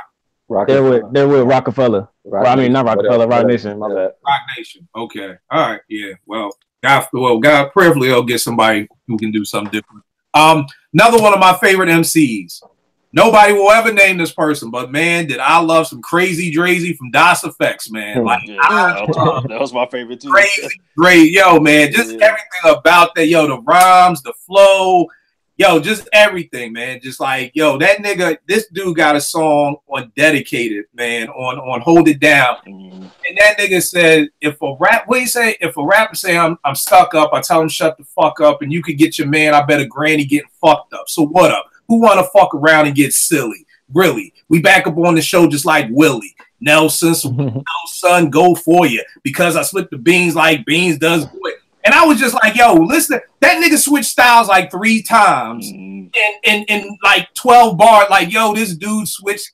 Crazy Drazy, like, and again, for people who thought DOS Effects was a one-trick pony with the iggity and the diggity, number one, they invented that shit that we do. So I think that I feel like we give them, well, people give them hell because they invented, like, people act like they bit the style. No, it was their style. Like, it was their original creation, which was dope. And they then they dropped all the Iggy stuff and started spitting. You know, I understand the beats on Straight Up Suicide weren't, you know, the greatest beats, but lyrically spitting, they killed that album, then hold it down with real hip hop, with the P. I love it, real hip hop. That P remix. Like stop. People got to stop talking about DOS Effects like they was a one-trick pony and they were like a one-hit wonder. Like, it was dope. Hey, listen, Kill. It's funny you bring that up, and real quick, because nobody may agree. But I'm gonna tell you that is the single argument between our time and today. This is what I'm gonna tell you. Perfect comparison to DOS Effects to now. Migos. Everybody bought their shit, and everybody all right with it. It's the exact same shit. They are DOS Effects today. But it's okay now to just take somebody's shit and completely run with it. It's the exact same shit. Yo, here's the wild part. You are about the fifth person who has told me that. You know what I mean? I can't wholeheartedly agree. I can't disagree because I've never heard. I don't know Migos. Songs. I just don't think Migos are nice. So I think I'm not saying nice. I'm just saying that style that they brought. Everybody, it's like when Iverson started crossing niggas over. Everybody had to try to have it. It's the same thing. I see. That's the things got raped. After Ice Cube put him on that fucking remix, after the last time the Iggy shit was acceptable on that Check Yourself remix, that was 1 year after they dropped, bro. Yeah, you're right. And then the whole shit was gone. Yeah, you're right. I see what you're saying. Who you got next, Cash? My next is simple because he's just too smart for me. And he's fucking phenomenal, but he's not exciting, but he's just technically super duper sound. I'm going to go with Genius, GZA. Okay. Yeah. And because he never ever came close to topping Liquid Swords too, for me. Right. No, right. For everybody. He never that shit was fucking, that shit was something, I can't even explain the feeling that album give me. From the intro to the shit is over with, that album is just cold world, man. Yeah, the closest thing for me was probably the joint he did with Muggs. Yeah, that's Soul Assassin my shit. Second favorite. Just album. I think the funny thing about GZA is, you know, I think we all do it to some extent for MCs. We just forget about that Words from the Genius album. Like, we just be like, it's okay. I never even you gotta bypass that, man, because we do the same thing with Juvenile Hell. Nobody brings that up. Like I said, we all do it. Like, we gotta get it. We act like it didn't happen because it's better for the story, you know. It sounds better for the documentary. Right. Because come on, man. That Payday album, the Words of the Genius, that shit is trash. And Prince Rakeem, come on, man. We can't do that to them. Yeah. Why? Portia, like, she got something to say, Portia, but what you got? No, I was just gonna say, like, Mobb Deep's story is a little different because usually what happens in the story is that the debut album comes out or a first album comes out and it's dope as hell, and then everything after that is sort of like on a decline, and so it's trash and we don't like it and we like the first one. Mobb Deep is the exact opposite. They're like the anti-story, I guess, because their debut album was absolute garbage, not memorable at all. We don't want to remember it. And then they come out with these other two albums and it's like, oh my God, they're the best ever. So, well, to me. But I just think they're not the same in that way. I just had to point that out. They're like the opposite. Let me ask this. My fault, Cash. Go ahead. No, I would say because, you know, Genius had from the Words from the Genius to the whole Wu-Tang shit pop until Liquid Swords, but Mobb Deep went from that to the Infamous, and it was fucking night and day. So I would have to agree with that. Here's my only thing that I'm wondering. All right, so some folk remember Hit It From the Bag, right? Did it strike anybody remotely strange when you heard Shook Ones and these niggas was killing people now? Like, what? What's that? We've already talked about this. Yeah. I was at 88.9. I was doing the radio and they sent me the 12-inch for Shook Ones. And I was like, I don't even want to listen to Mobb Deep because I'm like, that Hit It From the Back shit was whack, you know? But I put it on and I'm like, ooh, this is nasty. Like, okay. And then it's like all this like gun talking. I'm talking about the original Shook Ones, not part two. Yeah, the part one was dope too, though. And I'm just like, yo, this is nasty. But wasn't these dudes just at a party yesterday? Like, yo, when did y'all become killers? So I'm just always trying to figure out who gets a pass, Why do they get a pass? Because Mobb Deep shouldn't have gotten a pass because I always felt like they got away from their handlers and was able to make the album they was really supposed to make. Now, this goes back to that tweet about, Prodigy getting beat up and shit all the goddamn time.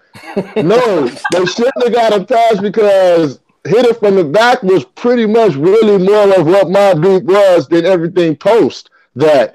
But we didn't know, right? And, dude, like, the Infamous was so fucking good that you just wanted to believe it. You just had to believe it because you liked it so much. So you know what? I was just gonna say that they get a pass because they made it sound good. So that's real good. Boys and girls listening at home, if you want to change your persona, you better make that follow-up dope as shit. Okay? Man, flawless. Just we gonna be like, nah, I won't believe you. So you gotta Nick, what was you gonna say?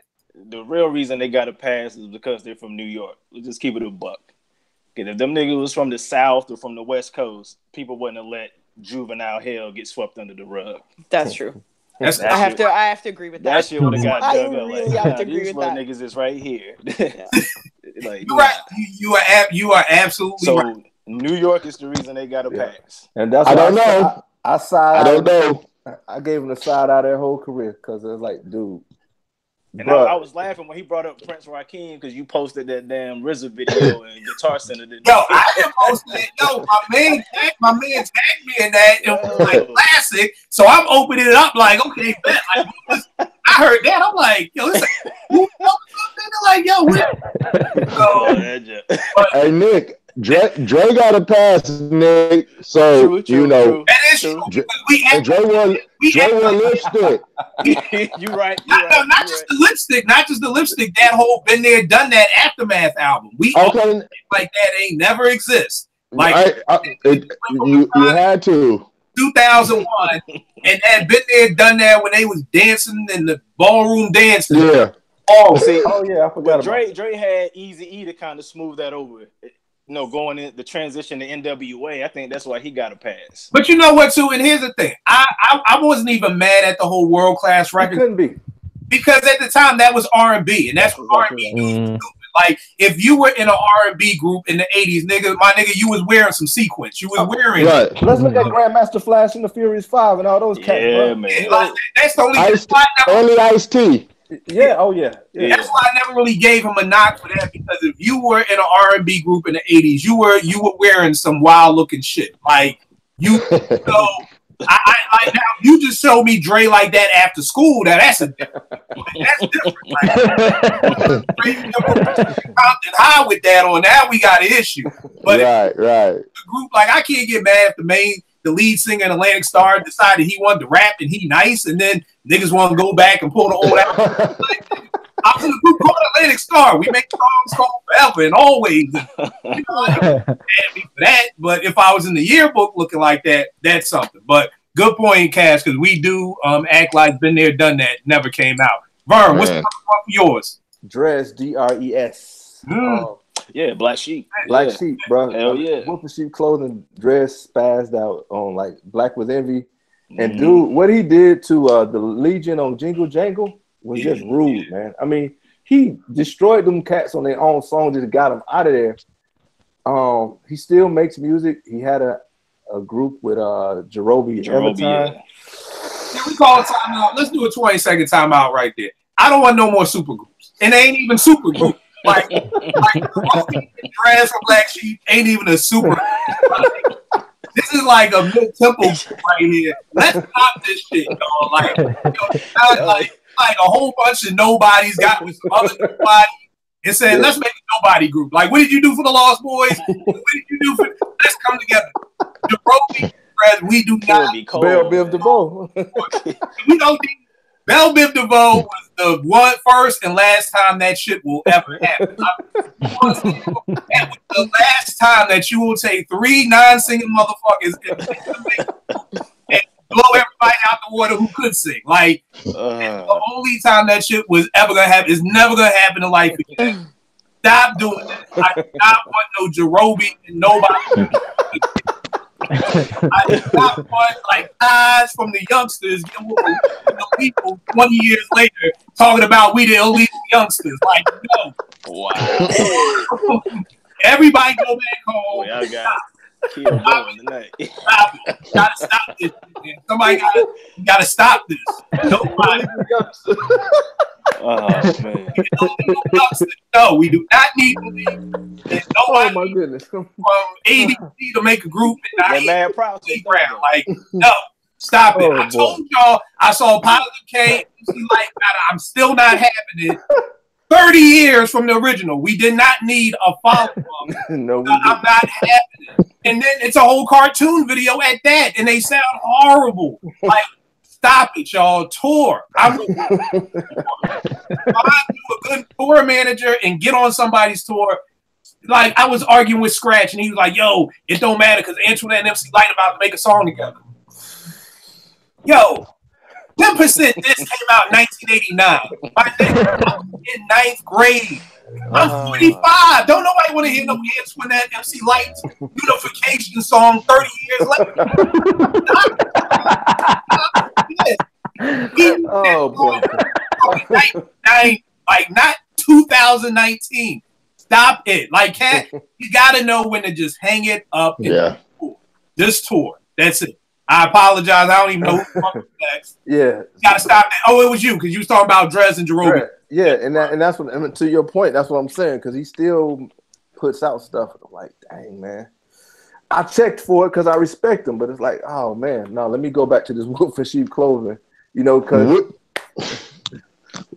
yeah, to me, sometimes it's just about that energy. And I mean, when even Flavor of the Month, when that came out with them Herb Albert trumpets, it was just dope, and the look was crazy. It had the milk truck, you know, Mr. Long had the ill step up high top fade, like it was the visuals too, and just everything about. I mean, and of course, you know, the choice is yours. The Lifestyle remix, not the original, but the remix. Oh man, thank God for that remix, man, because that oh my goodness. Yeah. But I mean, they put out one of the best albums from the Native Tongue Collective. I mean, that album stands up. Like that shit was great. Yeah, you know, great. What was the first song? I believe I Had a Dream I Was Hard or what? Yeah, and that was apropos crazy for the time. Yeah, like that. It was just crazy. But yeah, that second album it wasn't there, and I don't know. I'm still going back to maybe it's the Samson. You cut your high top fade because Mr. Long had a afro in the second album.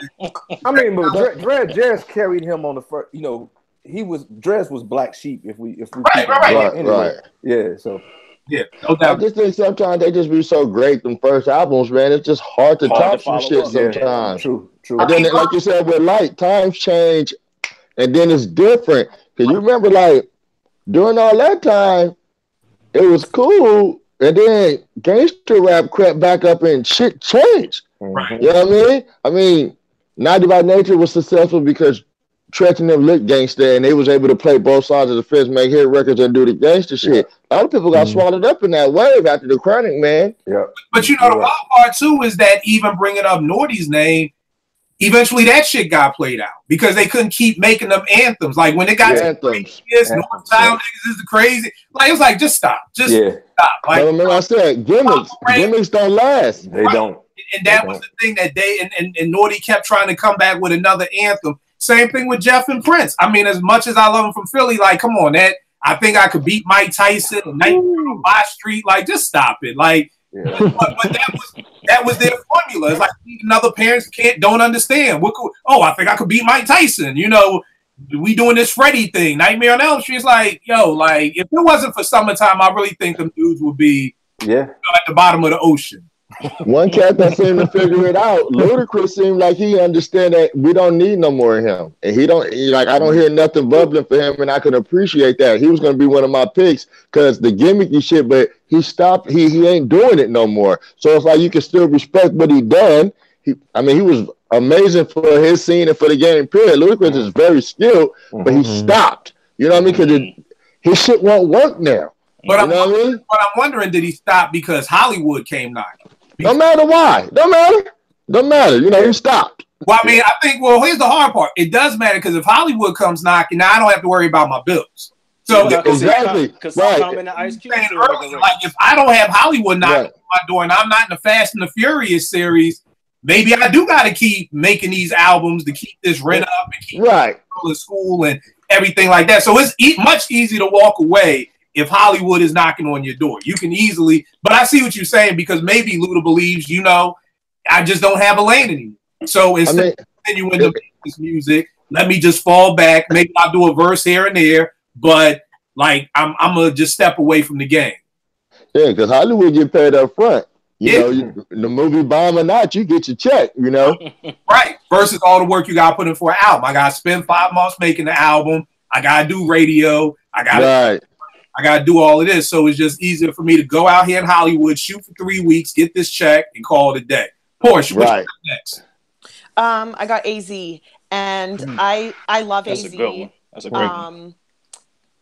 I think I like AZ more than most people do. And I, for a really long time, was like, AZ's the most underrated rapper. But then everyone talks about AZ so much, he can't be an underrated rapper anymore, the amount that I hear about him. So that's not happening. But anyways, the reason why he doesn't make my GOAT list is because I feel like off the strength of his verse in Life's a Bitch, I think he just kind of lives in the shadow of Nas. And I think he's never really...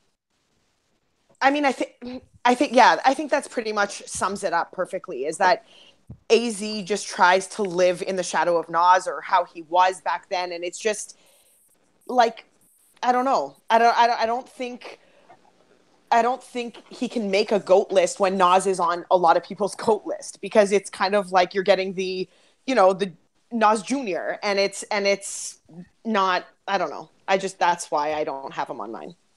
I hope that makes sense. Do you think if AZ didn't come out with Nas, what you're saying is because of Life's a Bitch, he's like always compared to Nas? Well, I think he lives in Nas's shadow. Like that was his, you know what I mean? Like he just thinks that that's the way. I don't know. I could be really wrong. It's just how it seems based on all of his albums, is that he just always tries to be that storyteller that, you know, like, just the same way Nas does. Just try to, like, he chases the Illmatic, he chases the Stillmatic, he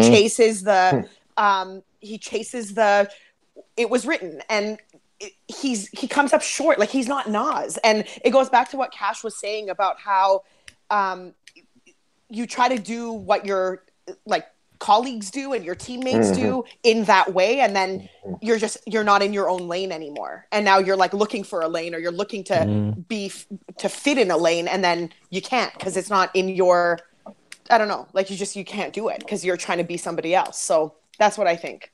Yeah, and it's funny because I know AZ, I'm looking at this Do or Die, and I mean, I thought it could have been a much better album. You know what I mean? It started off strong as hell. Yeah. I love that album. I actually love AZ's albums. I have nothing. I can't complain about him. It's just I have Nas on my GOAT list. I can't put AZ there. I won't go that far now. I don't love all of the albums. I felt the Future boxed him in because it wasn't his personal introduction. It was on the iconic album, and he was just a part of that. And then it was just like I mean, it's just like the league. You know, labels back then it's microwave. Even if we don't even know if we ever even got an honest AZ album, because the pressure has always been there to live up to that verse and to what that album was. So I agree with Porsche wholeheartedly. I don't even like I could never really get into him for that reason alone, because his introduction kind of crippled him. And the funny thing to me is that I thought I wasn't a big Uncut Raw was cool. Give Me Yours was crazy. Ho Happy Jackie, Rather Unique. I didn't like I Feel You. Sugar. Like, to me, this could have been a dope album. I just think one of the things that probably hurt AZ was not just the Nas verse, but when I think back to the video for Dead President, and he's in there playing Monopoly with Jay-Z and Biggie, and it's like that Sesame Street shit. Like, which one of these motherfuckers don't belong here? Like, right on that level. Yep. Like, you forgot Smooth the Hustler was there. It was a Brooklyn thing. Oh, okay. Yeah, so I didn't. Yes, he just left Smooth off. I never even noticed Smooth in the video. But I think like, and I just don't think that he ever really. I don't know what his lane was, because I think maybe like y'all are all saying he was trying to be the Big Willie dude. You know what I mean? But he really wasn't the Big Willie dude. he's one of those artists who I would have thought would have been really dope with an executive producer. You know what I mean? Who maybe could have helped. Because again, I'm not a fan of his beat selections. You know, I think is a tremendous spitter. I mean, when I listen to Rather Unique and Give Me Yours and Ho Happy Jackie, I feel like he is spitting. So I never felt like I let down from Life's a Bitch. For me, the producer and me just never liked his production. But that's a good pick. That's a good pick, Porsche, with AZ. You about to say something, Porsche? No. I'm good. All right. Nick, who you got? Back to the hometown Atlanta. I'm gonna go with CeeLo Green, and like skill wise, he right up there with Andre to me. Like CeeLo Green, are we talking about like short CeeLo? That dude is a fool. No neck CeeLo, like no neck CeeLo. Yeah, that's him. That dude is a fool on the mic. CeeLo, yeah, the closer, the Grand Slam hitter on the Soul Food album. You think dude is as dope as 3000? Hey, go listen to that Soul Food album. Come on, man. I mean, a lot of people got that argument off of Soul. Yeah, I've heard that. I mean, I'm not. Even the still standard. I just don't know if he. I just look at them two niggas in two different atmospheres. But you got to think. You got to think. Hold on. I think if I'm hearing Nick correctly, because I agree with him on the Goody Mob album, I needed to hear CeeLo and everybody else maybe. You know, exactly. I had them ranked CeeLo. Oh, okay. I see what you're saying. CeeLo, Gip. It was like listening to Onyx. You waiting to hear with Sticky Fingers. Right. Okay, I see what you're saying. So he was the closeout man, even on Still Standing. But when he got to his solo stuff, he tried to be experimental. He got all weird and shit doing that.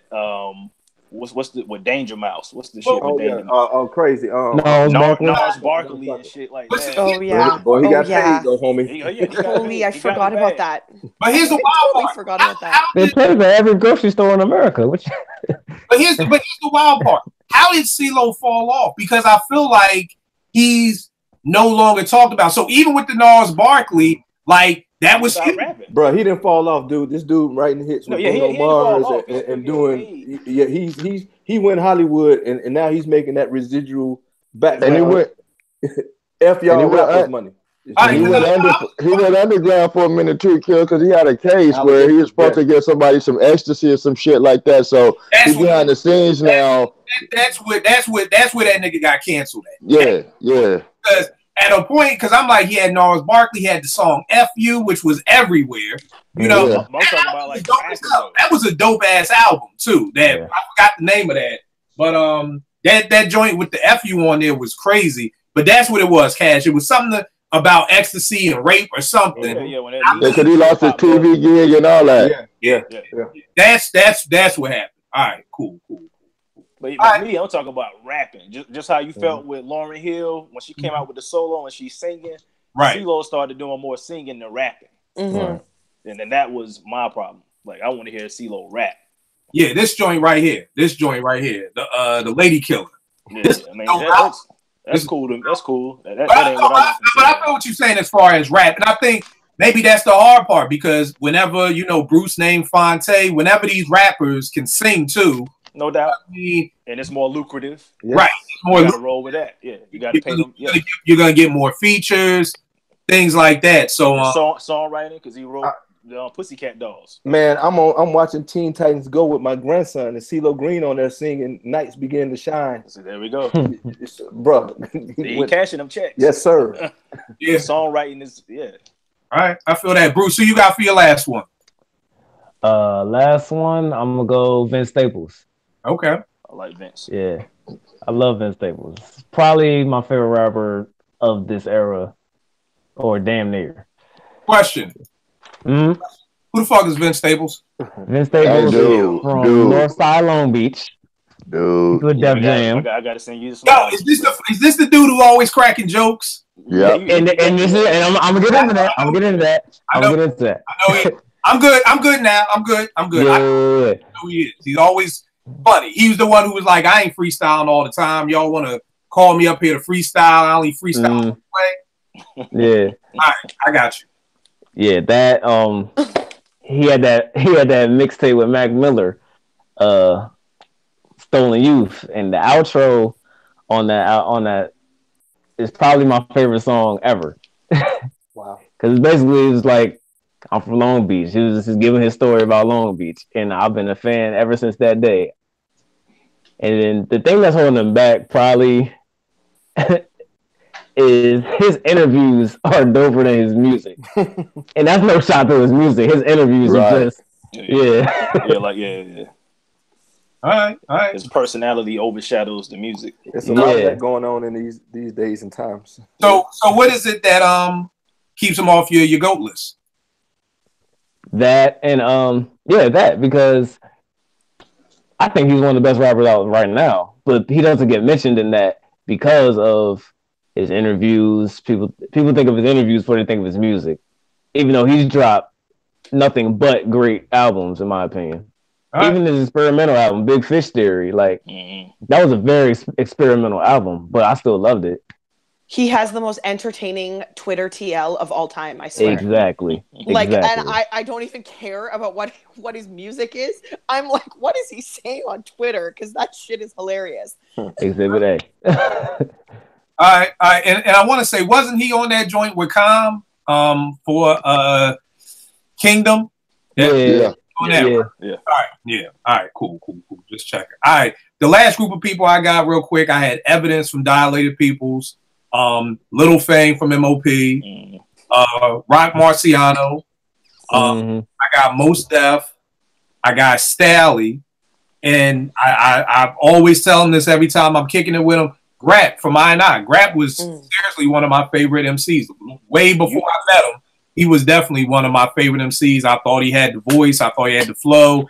I was always waiting for the Pete Rock produced Grap Lover solo album that we never got. But so that's who I had left. Cash, did you have anybody left on yours?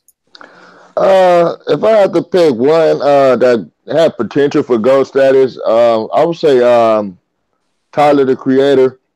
Dude is real dope. He had this little freestyle he did recently. I call Wind Up with ASAP Rocky when they were running around doing some shit. Yeah, that was pretty dope. The fucking bars are like nothing against nobody, but this dude has basically been telling us he's been gay since he came out, and he's done it in such a fresh way that a heterosexual man, I listen, I seek it, I want to hear it. You know what I mean? And I think that's a fucking skill in itself. I believe early success derailed what he was doing, what he wanted to do musically, and he just spread out too far. But Tyler had the potential to be the black version authentically of Eminem, and even more, because I just feel like that kind of story is a little more interesting. You know, being an oddball, you know, when you know his way has never been conventional, especially where we're from. And to be able to break out and do what he do and be accepted, I always thought he had the potential to be one of the best. All right, no doubt. Vern, you got anybody else stuff on your list? Yeah, I had Light, Common, Buster, Tretch, and Too Short. Too Short. No, let me ask you this: what keeps Common off your GOAT list of your top 10? A couple of bricks. Electric Circus. Nobody smiling. What, UMC? Yeah, Universal Mind. Yes, I can. Oh God, I hated that shit. See, that album so awful people forget he made it. Like for real. Oh my God, I hated that. That song used to come on MTV Jams every hour. Yeah, that album is so bad that people remind him he made it. Like, nah, you remember you made that shit? They don't even remember. Like, I made that. Like, yeah, nigga, 2011. Was that after Erykah Badu? Yeah, she tends to fuck you up, either for the better or the worse. So, here's the thing: we can't blame that on Erykah. Electric. Yeah, this was after that B. was like This was after B. After B was great. Finding Forever. Yeah. Maybe blame that on Venus then. We can't blame that on Medusa. We can't give that to her. But all right, Vern, you said Too Short. Yep, and Too Short would never be on my top 30 of GOAT MCs, but I just like Short, man, because Short is Short. He don't care. He gonna do his stuff and he gonna eat it. And honorable mention, E40. Those dudes are innovators, trendsetters. The business model that they put into hip hop. I mean, I think Too Short had an unsung episode, and it's dope to see how he got on by making tapes for dope dudes. Dope dealers, yeah, with their names on it. Yeah, you know, so I respect what he does. He ain't trying to be rappity rap. He don't care about all that stuff. He gonna do what he does, and people love him for it. All right, no doubt. Porsche, who else you got left? I just got one more. Blue. And the reason why Blue doesn't make Blue is one of my favorites as of very recently. I didn't realize how much I appreciate his albums, but the only thing that's stopping Blue from being on my GOAT list is that his albums aren't memorable after I'm done listening to them. So like is that including Below the Heavens? Yeah, so it's memorable. Okay, let me explain. So it's memorable in that I know that I like it. I listen to albums like 100 times before I formulate an opinion on them. So I remember them, but it's not like sometimes I'm like, oh man, I just want to hear Ready to Die, or oh, I just want to hear It Was Written, or Stillmatic, or whatever. I don't do that with blues albums. When they drop, when I listen to them, I'm like wrapped up in it. I love it. I want to repeat it over and over and over again. And then once I'm done, I'm like, okay. And then I just kind of move on. So I don't know what's missing. I don't know what component is missing. Lyrically, he's dope. I love everything about delivery, flow. I mean, he checks all the boxes. I just don't know what's missing to get him onto my GOAT list, but almost. All right, no doubt. Nick, you got anybody else left? Yeah, Bun B, Prodigy, Mobb Deep, King T, Exhibit. King T, that's a dope one. And I'll probably end there. Yeah, Vern already said Too Short and E40s. That would have been on my list as well. But yeah, I'll end it right there. All right. Oh, I'll also add Scarface. Sorry, I had to say that. No, Scarface not on your GOAT? I was gonna say Face don't make your GOAT list? Top 10. Remember you said Scarface is definitely on the GOAT. Face doesn't make my top 10. But... Oh, he's GOAT. I'm shocked. I know. Honestly, he's like 11. Like, trust me. All right. Yeah, he's definitely up there. All right, Bruce, who you got left? Black Milk. I've been listening to him all week. West Side Gun, Freddie Gibbs, Quasimodo, Chris Orrick, aka Red Pill, and Tyler Quali. All right. What I love about having somebody young, because I'm like, bro, you be naming people. Quasimodo is mad. No, I know that, and that will be one of my statements that's bugged that people actually. I'm just bad lib. They all the same person. Yesterday's new content. But who is Red Pill? Red Pill, yeah. He's with Mellow Music Group. I actually did a song with him on his last album. I produced a song with him on his last album. Okay, that's dope. His first, well, not his first album. His first Mellow Music album was Look What This World Did to Us, and that's one of the best albums of the decade, in my opinion. And that's why I became a fan ever since. All right, I gotta check this dude out named Red Pill. All right, he's from Detroit too. You from the D? All right, cool. That's what's up. Real quick, two things. Me and Cash have been working on something, and so we got a joint. I hit him up. And this is always what me and Cash do. And I wanted to salute him on the show for this. Is that whenever I have an idea to do something big about life and music, I always call Cash first. We did a joint called Control Alt Delete that was about everything that happened in Charlottesville, Virginia, with the Klan and all of that stuff. Whenever something happens, he's the go-to MC for me. That when I want to talk about real life shit, that I go to. And I wanted to salute him for that. And his turnaround time is sick, because when you're talking about making music that culturally fits into a certain time, you don't have time for a nigga to take 2 months to write it, because now nobody gives a fuck about it 2 months later. So I need somebody who can do that quick turnaround. So Sunday I'm in the crib, and this is where I talk about energy, when I'm always like energy. Like I'm going through IG, I see this post Cash, like something about spitting bars. I'm making a beat. I'm like, yo, we gotta do something for Nipsey. I remember this beat I had. I hit Cash on Sunday, like, yo, you with this? He was like, yeah. The next fucking day, song done. Song is incredible. Song is bonkers. We gonna drop it on Monday. Cash made a good call. I wanted to drop it today. He said he thought that may have been too intrusive. Like we was trying to get on the hype of that. But, you know, more importantly than anything, I'm saying this to salute him, and also to say to people who are thinking is being intrusive, I come from an era in hip hop where you salute people. You know, the greatest song that most people believe in is Trouble T-Roy's They Reminisce Over You. You know, and we're at a time and now with music and just everything that, like I told Cash, if somebody thinks I'm going to a nigga from LA to do this song, you know what I mean? Like whoever could think an LA dude showing love to Nipsey is being intrusive or trying to live off his hype. I don't even understand you new school motherfuckers, to be honest with you. Like, I can't even understand anybody thinking that. So, Cash, I want to salute you first and foremost, good brother. Thank you. Yeah, thank you, bro. Thank you for thinking about me in that way. It's a dope song. I think y'all gonna like it. It's pretty cool. You got the email, the different mix today, right? I got it. But I wanted to salute you on that because that's something, that's an energy that just me and Cash have. I work with a lot of great MCs, but when it comes to like big shit, when shit happens in the world and I want to make something big, I always go to that man. He never lets me down. 2, everybody, you know, is on this Nipsey Hussle, RIP Nip, marathon continues, all that good shit. This is what I need y'all mofos to do. Because the problem is I love the hashtag the marathon continues. I'm going to be running it from forever. For everybody out there who's talking about they love Nip, what Nip did, y'all can do it too. Exactly. Right. Y'all can do it too. But the problem with it is for y'all to do it, y'all got to come out to the hood with me or somebody. You got to go out to the hood. You can't do it from your boardroom. You can't do it from your office. You got to come out to the hood.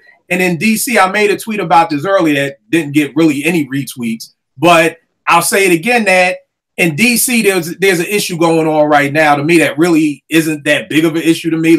I'm not trying to disrespect go-go music or DC or anything like that, but there's a Metro PCS store out here, 7th and Florida. Georgia Ave. That's Florida. Yeah. Playing go-go music. And of course, the neighborhood is being gentrified. People are noise complaints. People are marching. I mean, there was thousands of people out in the streets of DC this week to stop this. And I'm like, y'all motherfuckers are marching for a store to keep playing go-go music, but I can't get now one of y'all niggas to come out to my teen center. Like, I don't understand that. And I know I've got at least 3,000 followers from the DMV. And I don't understand how y'all can get behind. I love hip-hop all day long, but I'm not going to march for hip-hop before I help my community, my kids. You know, and the problem is I'm the only black man out here doing it, y'all. You know what I mean? It's almost like when you're watching NBA and they're like, oh, they need a new coach. They're hearing the same voice for so long. My kid's sick of hearing my voice. You know, I need somebody new to come up and help me with this. So I'm just challenging everybody out there, especially people in the DMV. If you can march to keep a store playing go-go, I need y'all to come out and help me with my team. My teens are dying every day, physical deaths and mental deaths. I'm telling y'all, self-esteem are killing my kids right now. I need help. I'm actually now begging people to come out and help me with my kids. And here's the great part. Y'all can do it wherever y'all at, because it's going to be somebody saying, well, Killer, I'm not in the DMV. Guess the fuck what? Everybody comes to DC for something. Everybody comes to DC for the museums. They want to see the MLK thing. Make some time in your day and your vacation with your family to come on out. Say to your wife, yo, we got to get my man killed 2 hours. Give me an hour. Give me anything. I'll take whatever. You know what I mean? But y'all got to come through and y'all got to help me. If y'all want to be on this RIP Nip and everybody love Nip, y'all got to come out to the hood. If y'all not coming out to the hood, I'll save me. Keep that Nip shit away from me. Because if you really love that man and what he did, it all started with the hood. So that's my little, I'm literally begging people now to come out and help me. And it's fucked up that I got to beg people to come out and help our kids. Like, really think about how fucked up that is that I gotta beg people for that. But it is what it is. Bruce, give them all the information where they can get at you, good brother. Bruce Wayne 11. That's Bruce WAIN 11 on all social media. Where can they check out some of your beats? You got a SoundCloud or anything? I do have a SoundCloud. I haven't posted on it in a while. I'm actually thinking about rebooting it, starting from scratch. And I'm working on my first EP. Elegant Sounds of Bruce Wayne. All right. Dope. Nick, give him everything, good brother. You will link it up. All right. Porsche, give him everything. At Cherchez Porsche on Twitter. All right. Vern, the closer. If you are in Georgia, I don't know how you're buying a house, how you're not messing with my guy, I don't know. Vern, give him all the information, good brother. Instagram at V the Loan Closer. Twitter is V Chandler 10. All right, Cash, give him everything, good brother. What up, man? It's Vern, VRN Hayes, everywhere. One link under all my social medias leads you to all my music. Episodes out now, dealing with mental health and shit that people don't tackle enough. Check it out. It's a good listen. Thanks for having me. Always good, brother. I want to give a shout out to Cultured Prodigy. His name is Hezekiah. He actually hit me up, said he's been a fan of the show for a long time, lives over the bridge in Arlington, Virginia. Him and his wife are going to come out to volunteer. So the only reason why I did this whole spill on the show is because sometimes I totally forget that people outside the 8 of us actually watch this shit. So, you know, sometimes I feel like I'm just talking to us, and I'm like, I keep forgetting we actually do have an audience. So I'm telling y'all, my kids need help. Seriously. Like, literally, one of my girls told me, I said, how many mics do you think you are? She said 2. I said, out of 5? She said, no, out of 10. My kids are struggling out here. And I'm literally trying to play counselor to kids, to mothers whose kids have been killed, whose mothers whose kids are locked up. I'm begging y'all for help. I need some more black faces. I love white folk. This ain't about white folk. It just incenses me when there are always white people coming in our communities to help. Where are the black folk? Because y'all want to march for go-go and shit like that.